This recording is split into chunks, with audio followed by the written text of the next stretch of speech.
Kata orang, sejarah ditulis oleh para pemenang. Sejarah adalah sebuah narasi, sebuah tenunan yang terbuat dari benang-benang ingatan, bukti, dan interpretasi. Tapi apa yang terjadi ketika benang-benang itu dimanipulasi, ketika narasi tersebut melayani agenda tertentu? Apa yang terjadi pada kebenaran ketika sejarah ditulis ulang? Indonesia, sebuah bangsa yang ditempa dalam api kolonialisme dan revolusi, memahami betapa pentingnya sejarah. Namun, seperti semua sejarah, sejarah kita tidak kebal terhadap kekuatan kekuasaan, politik, dan ideologi. Menjelang peringatan 80 tahun kemerdekaan kita, sebuah babak baru terbuka. Inisiatif ini yang dipelopori oleh Kementerian Kebudayaan Indonesia telah memicu harapan sekaligus kekhawatiran. Hari ini kita akan mempelajari kompleksitas revisi sejarah Indonesia. Tujuan kita adalah untuk terlibat dalam pemeriksaan kritis tentang bagaimana sejarah dibangun dan diingat. Keputusan untuk meninjau kembali dan berpotensi merevisi sejarah nasional kita bukanlah hal yang bisa dianggap enteng. Di satu sisi, ini memberikan kesempatan untuk memperbaiki ketidakadilan masa lalu, untuk memberi suara kepada mereka yang dibungkam, dan untuk memperkaya pemahaman kita tentang siapa kita sebagai bangsa. Terlalu lama, sejarah Indonesia didominasi oleh narasi tunggal yang seringkali dibentuk oleh mereka yang berkuasa untuk melegitimasi kekuasaan mereka. Rezim Orde Baru, misalnya, menggunakan sejarah sebagai alat untuk mengkonsolidasikan cengkeramannya pada kekuasaan, membangun narasi yang menjelek-jelekkan perbedaan pendapat, dan mengagungkan negara. Perspektif alternatif ditekan, dan mereka yang berani menantang narasi resmi dibungkam. Era reformasi mengantarkan gelombang demokratisasi, menciptakan ruang untuk pemahaman yang lebih beragam dan inklusif tentang masa lalu kita. Namun, warisan manipulasi sejarah Orde Baru terus membayangi. Inisiatif saat ini untuk menulis ulang sejarah Indonesia, meskipun berniat baik, membawa risiko yang melekat. Keterlibatan ratusan sejarawan meskipun tampaknya komprehensif menimbulkan kekhawatiran tentang potensi bias dan pengaruh eksternal. Siapakah sejarawan ini, dan apa motivasi mereka? Tidak ada peristiwa di masa lalu Indonesia yang diselimuti kontroversi seperti peristiwa tahun 1965. Dugaan upaya kudeta oleh PKI memicu tindakan keras brutal yang menewaskan ratusan ribu orang. Narasi rezim Orde Baru menyalahkan PKI dan menganggap pemusnahan mereka diperlukan. Namun, narasi ini semakin dipertanyakan. Akademisi dan aktivis berusaha mengungkap kebenaran, menunjukkan bukti keterlibatan militer, dan campur tangan asing. Tingkat kekerasan tetap menjadi bahan perdebatan, dengan perkiraan korban tewas berkisar dari ratusan ribu hingga lebih dari 1 juta. Kurangnya penyelidikan yang komprehensif memperdalam luka masa lalu. Bagian 4. Mendekolonisasi sejarah melampaui narasi 350 tahun. Aspek lain dari sejarah Indonesia yang perlu diteliti lebih lanjut adalah periode kolonialisme Belanda. Narasi yang umum diterima berbicara tentang 350 tahun pemerintahan Belanda. Periode yang ditandai dengan eksploitasi, penindasan, dan penaklukan budaya.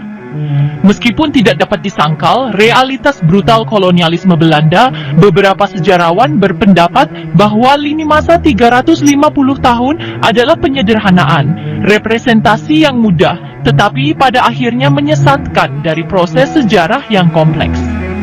Kehadiran Belanda di Kepulauan Indonesia, meskipun signifikan, tidak seragam atau konstan sepanjang seluruh periode.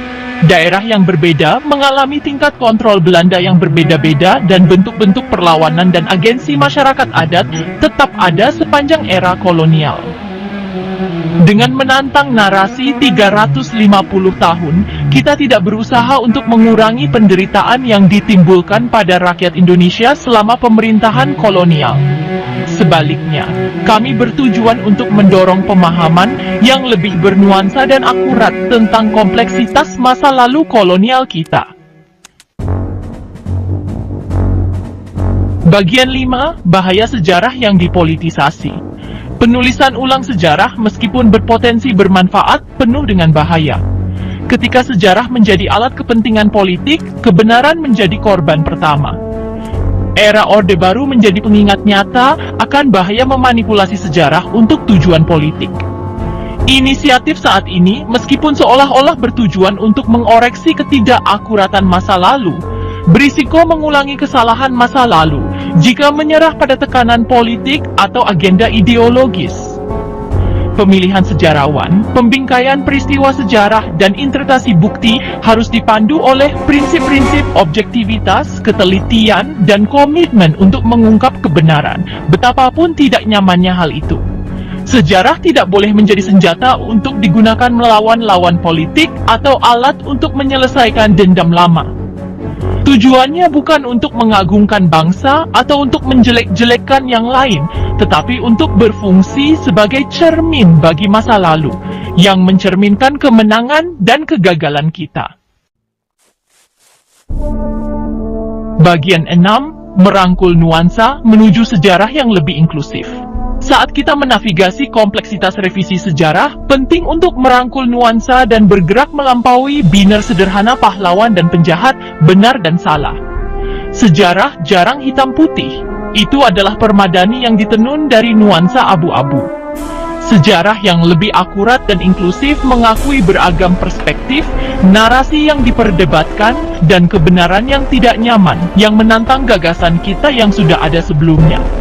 Ini mengakui bahwa sejarah tidak statis, tetapi percakapan yang berkelanjutan, proses mempertanyakan, menafsirkan ulang dan berdamai dengan masa lalu. Proses ini bukan tentang menghapus sejarah atau memaksakan narasi tunggal. Ini tentang menciptakan ruang untuk dialog, untuk empati, dan untuk pemahaman. Ini tentang mengenali kemanusiaan semua aktor yang terlibat, bahkan saat kita mengutuk tindakan kekerasan, penindasan, dan ketidakadilan.